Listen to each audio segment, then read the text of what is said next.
What's up, everybody? So here's a nice fun piece of movie news that Guy Ritchie is going to direct Jake Gyllenhaal in Roadhouse 2. I really like Jake Gyllenhaal's version. I love the Patrick Swayze version. I don't understand why the Jake Gyllenhaal movie had to be called Roadhouse, because if you even watch them back to back, they are they're nothing alike. They're completely different movies, not only like in setting, but also in conflict, and also tone.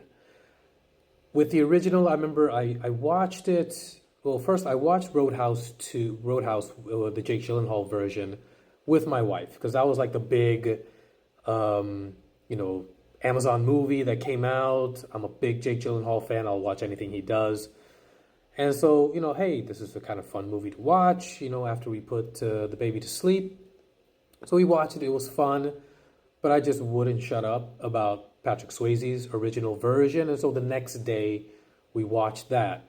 And it still has the 80s cheese, ridiculousness, and awesomeness that it had since ever. But the second one was still fun. It's like Conor McGregor as the main villain was, he was just chewing up the scenery. I was actually kind of surprised that he did a good as job as he did. I guess the Doug Liman who directed it was just saying, look, just be yourself, and I will, make the camera make you look good as best as I can. And it did well. Like, some of those adjustments were cool. Like, instead of it being like in the world of club bouncers and security people, it's former UFC fighter who's on the outs and takes this job. Cool. But they're definitely not the same. And even the way that it ended, it was basically like a Western, where it's like lone gunman comes into town, doles out his brand of justice, and then when has been settled, he moves on to somewhere else. So sequels is not exactly, out of the norm from what I was expecting.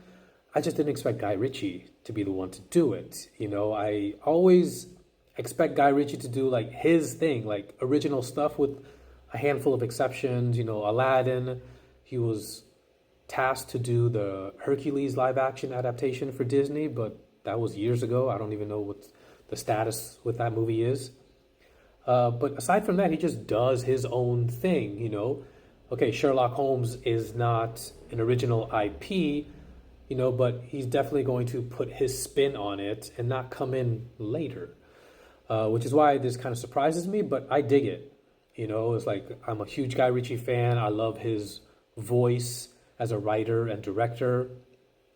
I like the movie that he did with Jake Gyllenhaal, The Covenant, which if you haven't seen, go watch it right now. It is so good.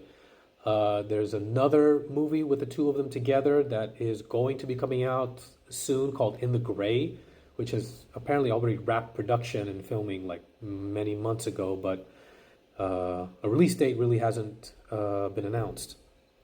But as far as this is concerned, okay, let's see what he puts, what kind of flavor he decides to do with this one. Again, I'll watch anything he does. Of course, everyone always talks about Lock, Stock, and Two Smoking Barrels and Snatch, which are great movies, don't get me wrong. But I think if there's one movie that really does not get the attention it deserves, is Rock and Rolla, with Gerard Butler, Tom Hardy, Idris Elba, just all those guys just doing what, Guy Ritchie is telling them to do, and it's great, and it's just tons of fun. But going back to this, hey, if Jake Gyllenhaal does the rest of his career with Guy Ritchie, I'm all for it. Who knows? Maybe this could be the beginning of, Scorsese, DiCaprio, Ryan Coogler, Michael B. Jordan type of collaboration.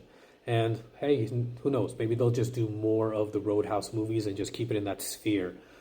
I'm down for whatever, as long as it has Jake Gyllenhaal and Guy Ritchie in it. What about you guys? Let me know what you think in the comments below. Smash that like button, give me a follow, and I'll see you guys next time.